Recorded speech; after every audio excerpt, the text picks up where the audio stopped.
चित्र एवं शब्द कार्ड हूँ शिक्षण सामग्री।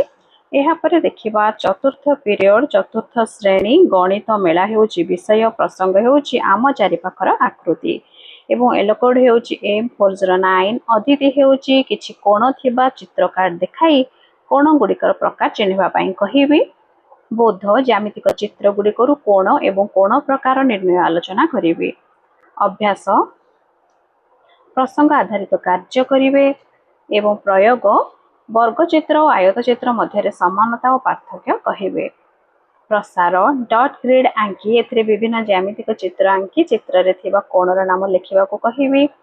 ज्यामितिक आकृति मॉडल हेउची शिक्षण सामग्री। पंचम श्रेणी विषय गणित मेला प्रसंग भग्न संख्या एवं एलो कोड हेउची M506। अतिथि भग्नांश खंड व्यवहार कर समतुल्य भग्नांश निर्णय करने कहबी।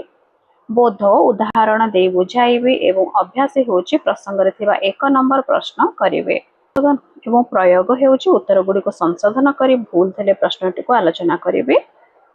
एवं प्रसार समभग्न एवं प्रसार होउची समभग्न संख्या निर्णय करिवार प्रक्रिया गुडी को लिखि आनिबो।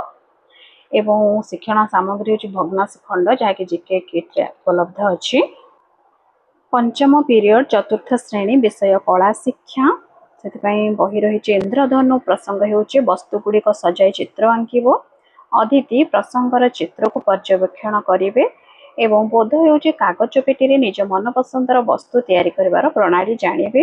अभ्यास त्रिपार्श्विक दृश्यर प्रतिरूप तैयारी करेंगे। प्रयोग मान निर्धारण फर्द पूरण करेंगे एवं प्रसार होउची एहिपरि अन्य एक चित्र घरे करे आनिबो। शिक्षण सामग्री चित्र पेटी अठा इत्यादि। पंचम श्रेणी नवरस रंगरे मैजिक होउची प्रसंग। अतिथि प्रसंगटी को पढ़ी शुणाइबी। बोध प्राथमिक रंग को चिन्हिबे। अभ्यास प्राथमिक रंग दुईटी को मिसाई नूतन रंग सृष्टि करिवे एवं रंग चक्री रे पूरण करिवे। रंग चक्री को संपूर्ण करिवे। यह होउची प्रयोग एवं प्रसार होउची हळदिया रे नाली रंग मिसाइले केमती रंग हबो एवं किछि प्रश्न पचारिबे। तेलेम होउची रंग एवं तुली। षष्ठ पीरियड चतुर्थ एवं पंचम श्रेणी पई रहिछि पठन अभ्यास। अतिथि पठनगार विभिन्न स्तर पई पुस्तक आनी समानंगु देबी। बोध स्तर अनुसार पुस्तक दे पढ़ाइबे। अभ्यास पिला माने पठन अभ्यास करिवे एवं प्रयोग होउची सहभागी पठन करिवे। प्रसार तुम घरे एही परि पुस्तक खबर कागज पढ़। पुस्तक होउची शिक्षण सामग्री। सप्तम पीरियड चतुर्थ एवं पंचम श्रेणी शिशु सभा पिला माननकु एक चित्र देखाइबी जेपरिक नदी कूल गोटे गछ एवं डंगा माछ धरथिबा जणे लोक एभली गोटे दृश्य देखाइबे। आपण मनपसंद किसी चित्र नहीं पारिबे। सही चित्र रे कौन कौन अच्छी बुझाई कहबी एवं चित्र को देखि किपरि कहानी तैयारी करिवे ताहा मध्ये बुझाइबे। यह होउची बोध।